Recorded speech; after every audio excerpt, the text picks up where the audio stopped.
Tudo bem, pessoal? Bom dia a todos. Hoje é dia 4 de agosto de 2017 e, como prometido, nós vamos para a nossa segunda aula de revisão, com o objetivo de chegar ali no final do ano com algumas dicas, com alguns lembretes das principais passagens da história. O tema de hoje é a Grécia. Na verdade, a gente pode pensar nesse tema com um pouco mais de cuidado. Não que a Antiguidade Oriental, que foi a nossa primeira aula, aliás, eu convido a todos que ainda não viram a visitar a minha página de história no Facebook ou a ir ao YouTube e olhar, dar uma olhadinha naquela primeira aula. É um apanhadão das civilizações orientais em poucos minutos. Agora, a gente vai trabalhar a Grécia. E, como eu disse, a Grécia é um pouco mais recorrente. Então, a gente tem que ter um pouco mais de cuidado. É muito provável não, com certeza, né, a gente vai desdobrar esta aula em algumas outras, ou este tema em algumas outras aulas, tá? Para começar o papo, pessoal, a gente tem que lembrar que a Grécia, assim como no Brasil, ou assim como qualquer outra civilização, é o resultado de uma miscigenação cultural. Ou seja, os povos que formaram o grego como nós o concebemos, como nós o conhecemos, foram se misturando ao longo de séculos e aí passaram a desenvolver essa magnífica cultura. Quem são esses povos? Bom, a gente pode saber, ou a gente pode entender, que assim como no Brasil existem, digamos assim, os índios, as civilizações indígenas, que nós podemos chamar de nativos, povos autóctones, porque por aqui se fixaram há muitos e muitos séculos. Lá na Grécia também existem os seus povos autóctones, aqueles que ninguém sabe, um dia chegaram durante algum verão ou inverno da pré-história e passaram a desenvolver ali a sua civilização. São os pelasgos. Seriam então os equivalentes aos nossos indígenas. São os nativos da história, ou são os nativos da Grécia. Ao longo de muitos e muitos séculos, chegaram outros povos, que a gente pode entender como estrangeiros, seriam lá, digamos, os povos, para nós, os povos europeus, africanos, asiáticos, que aqui chegaram no Brasil e foram misturando ou se miscigenando culturalmente, formando o que somos nós, o brasileiro. Lá, a mesma coisa. Estes povos que vieram de fora, os povos estrangeiros, que foram se misturando ali com os nativos, com os pelasgos, eram os aqueus, eólios, jônios e dórios. Muitos outros chegaram, mas esses quatro são os principais. Eles têm uma origem cultural comum, a origem indo-europeia.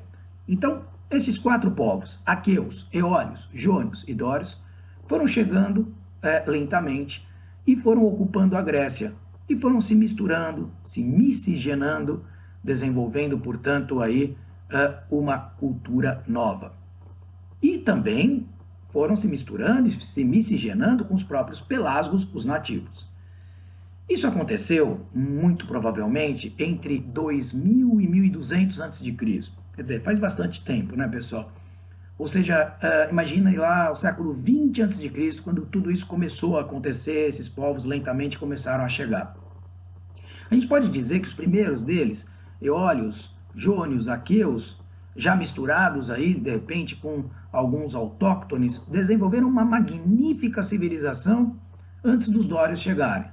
Esta magnífica civilização, também conhecida como creto-micênica, guarda as mais belas histórias da mitologia ou das lendas gregas. A Guerra de Troia, a lenda do rei Minos, o Minotauro em Creta, que devorava vários gregos e gregas anualmente, como um sinônimo de poder sobre toda a Grécia, destruído então pelo herói Teseu.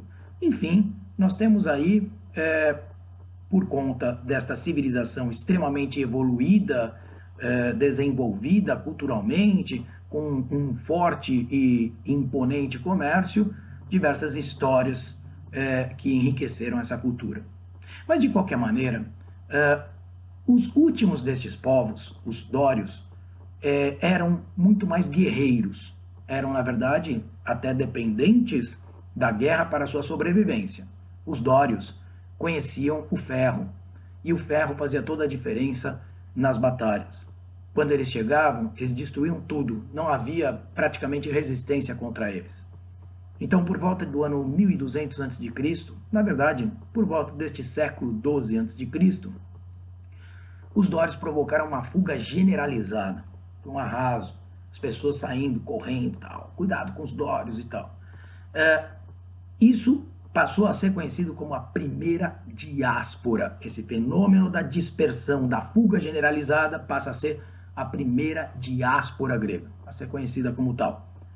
E a partir desse momento, da primeira diáspora grega, que nós temos o segundo período da Grécia, chamado período homérico. Este período homérico, ele se caracteriza exatamente pela ideia de esconderijo, de se esconder, né? Quer dizer, você está fugindo de um povo, e é por isso que você está ocupando uma parte interiorana da Grécia, e você vai buscar, obviamente, um local de difícil acesso, né? E que, na verdade,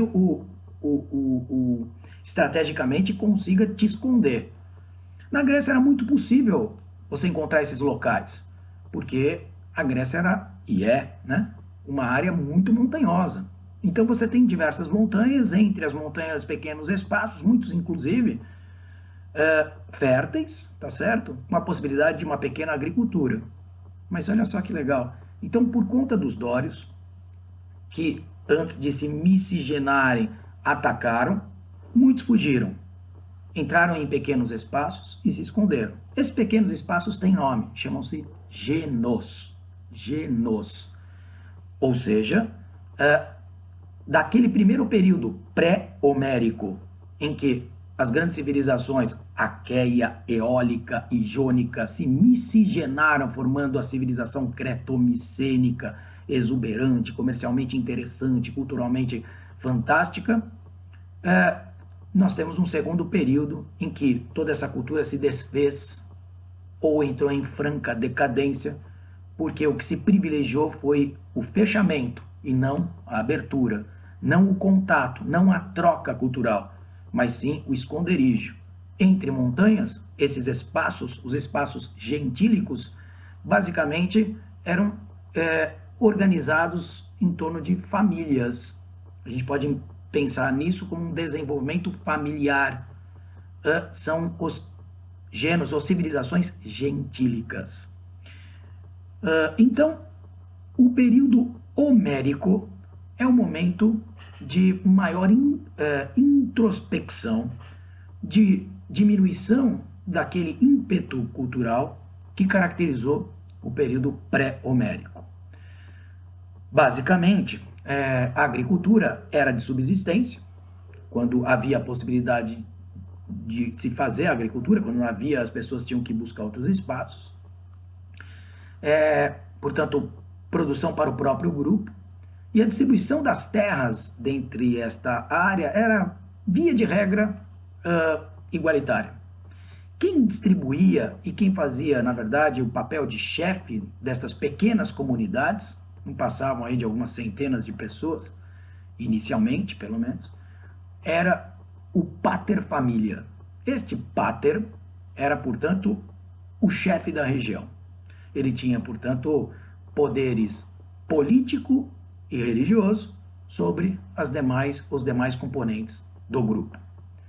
À medida em que, no entanto, estas pequenas comunidades foram vivendo, aquelas que não foram encontradas pelos dórios, elas vão, obviamente, ao longo do tempo, sofrendo um lento e gradual crescimento populacional.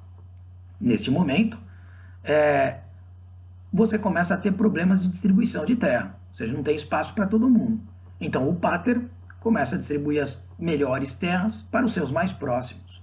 Quem são esses mais próximos? Os eupátridas, também conhecidos como bem-nascidos. Os eupátridas eram os mais próximos, os mais chegados, familiares, muitas vezes, nem sempre, dos paters.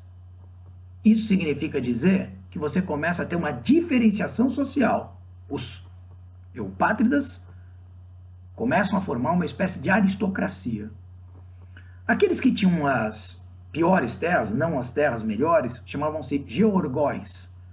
Estes eram aqueles que trabalhavam a terra, muitas vezes a terra dos eupátridas eram uma possibilidade de ganhar um pouco mais de alimento para as famílias mais empobrecidas dos georgoi, que nas suas pequenas terras não conseguiam a sua própria sobrevivência.